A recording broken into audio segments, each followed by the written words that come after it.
Hello students, how are you all? I hope all of you are doing great. आज हम लोग CBSE class 12 mathematics का chapter number जो first है relation and function, उसमें function के बारे में फर्दर डिस्कस करेंगे।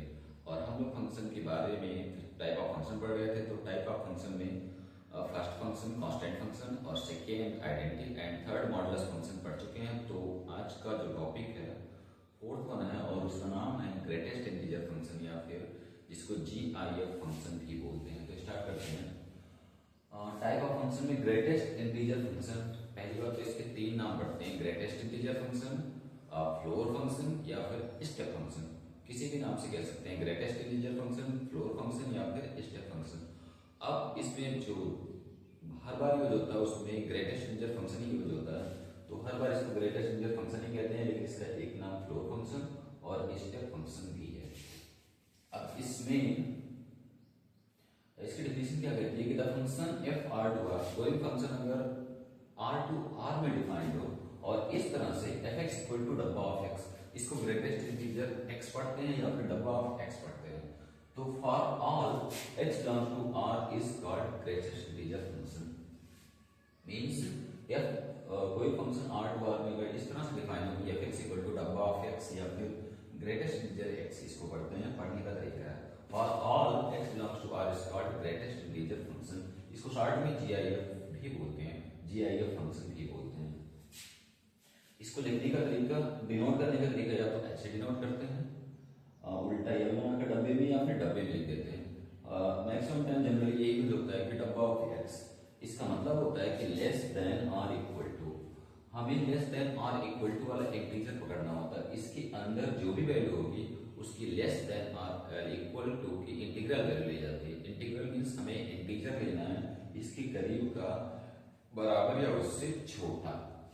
जैसे यहाँ पे अगर इंटीजर हो गया तो आउटपुट इंटीजर ही आएगा। डब्बे में अगर इंटीजर लिखा हुआ है तो एज इट निकल के बाहर आएगा। लेकिन अगर कोई भी रेशनल नंबर है तो उस कंडीशन में उससे छोटी वैल्यू ली जाएगी। जैसे 2.75 का ग्रेटेस्ट इंटीजर कितना होगा? 2 होगा, क्योंकि 2 इससे छोटा इंटीजर होता है। अगर 2 और 3 यहाँ पे 2 भी इंटीजर और 3 भी इंटीजर, तो हमें छोटा इंटीजर 2 और 3 में कौन दिख रहा है? 2। तो आंसर होगा 2.75 इज इक्वल टू 2।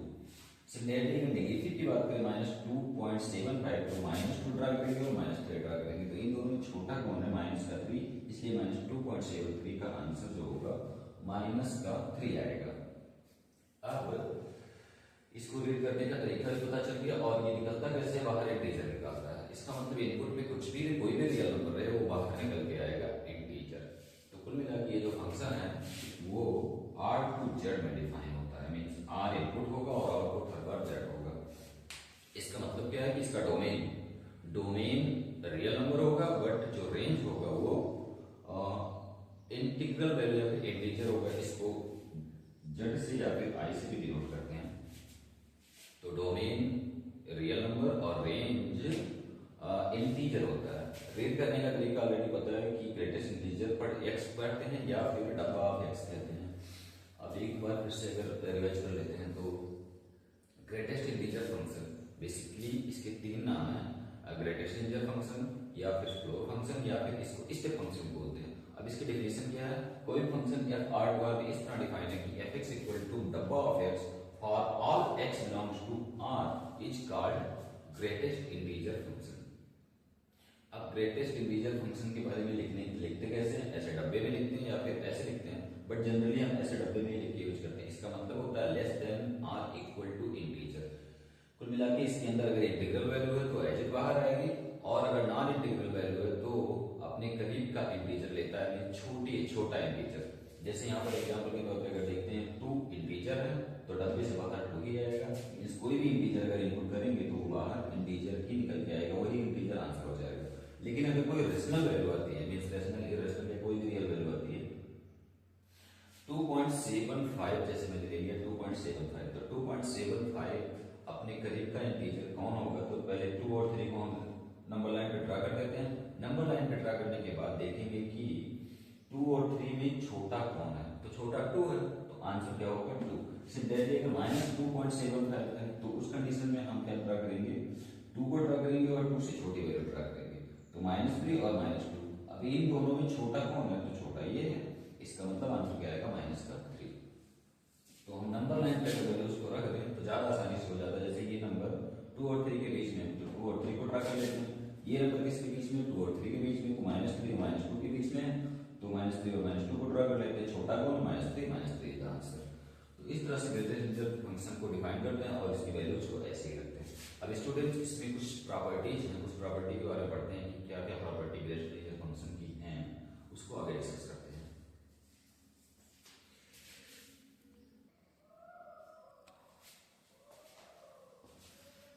स्टूडेंट्स अगर ग्रेटेस्ट इंटीजर फंक्शन की प्रॉपर्टीज के बारे में बात करें तो क्या क्या प्रॉपर्टीज है देखते हैं। पहले properties of greatest integer function, पहली कंडीशन में ये है कि if n belongs to z, n कोई एक इंटीजर है and x belongs to real number, और x एक रियल नंबर है।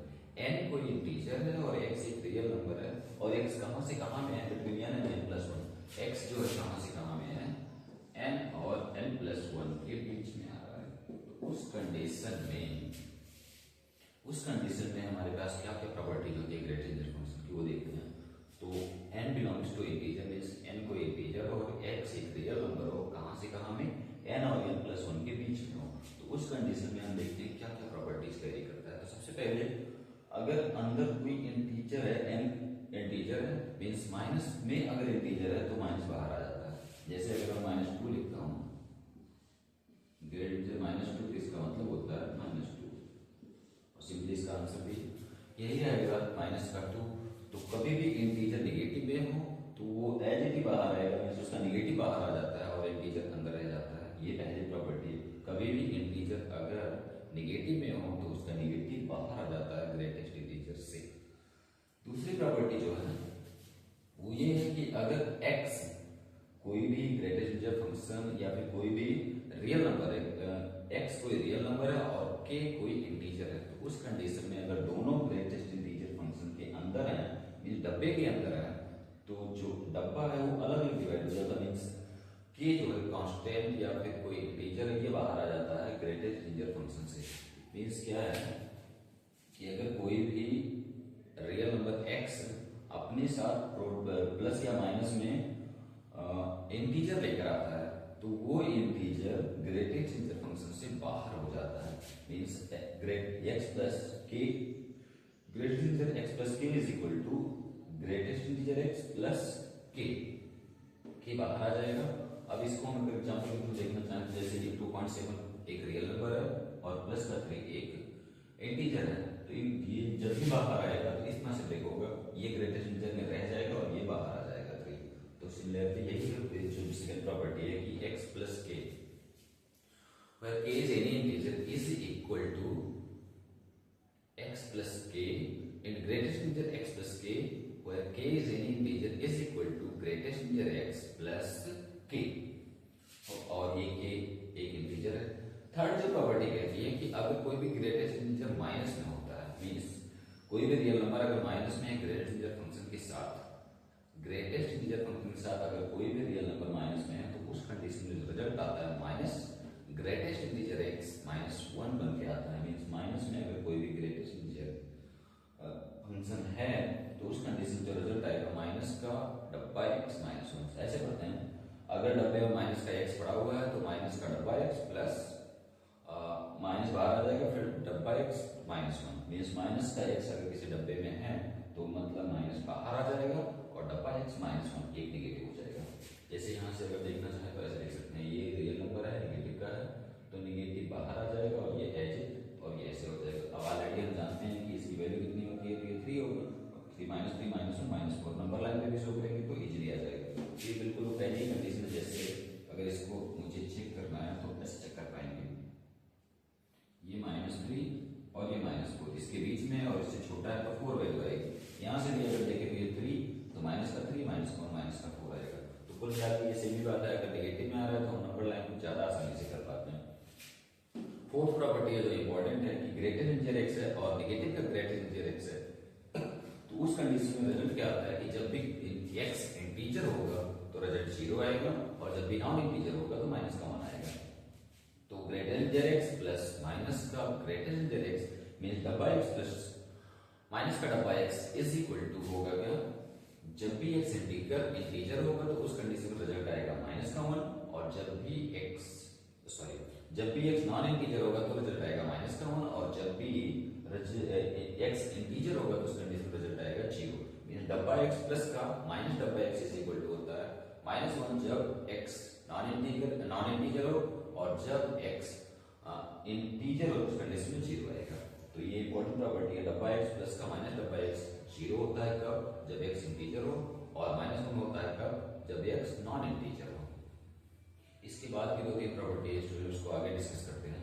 तो ये बेसिकली क्लियर हो गया होगा कि जब n हमारे पास कोई इंटीजर है और x जो है n और n प्लस 1 के बीच का कोई भी रियल नंबर है, तो पहली प्रॉपर्टी कहती है कि माइनस का डब्बा है n is equal to minus डब्बा ऑफ n कहलाता है। दूसरा x plus k greater integer x plus k is any integer, उस कंडीशन में ग्रेटर इंटीजर x अलग हो जाता है और k बाहर आ जाता है।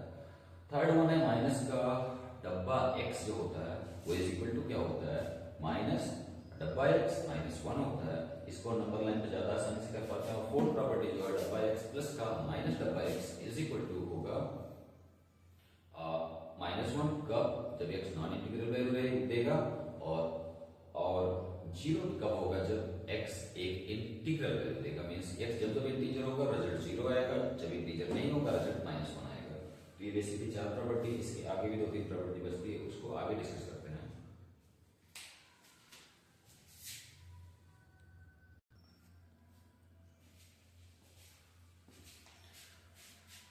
स्टूडेंट्स 2-3 प्रॉपर्टीज और है जिनको देखते हैं कि अगर 5th 6th 7th या फिर देखते हैं कि आगे प्रॉपर्टी क्या है। तो हमने पढ़ा कि x greatest integer x plus greatest integer -x is equal to होता है -1 जब x इंटीजर नहीं होगा, और 0 होगा जब इंटीजर होगा। और इसका अदर पार्ट जो है ग्रेटेस्ट इंटीजर x, यहाँ पे अगर माइनस लग जाता है, minus greatest integer x is equal to होता है 2 ग्रेटेस्ट इंटीजर x प्लस 1 जब x इंटीजर नहीं होगा, और जब इंटीजर होगा तो उस कंडीशन में 2 ग्रेटेस्ट इंटीजर x होता है। अगर यहाँ नेगेटिव रहेगा तो यहाँ पे 2 greatest integer x plus 1 if x belongs to z, और 2 ग्रेटेस्ट इंटीजर x होगा जब x बिलोंग्स टू इंटीजर होगा।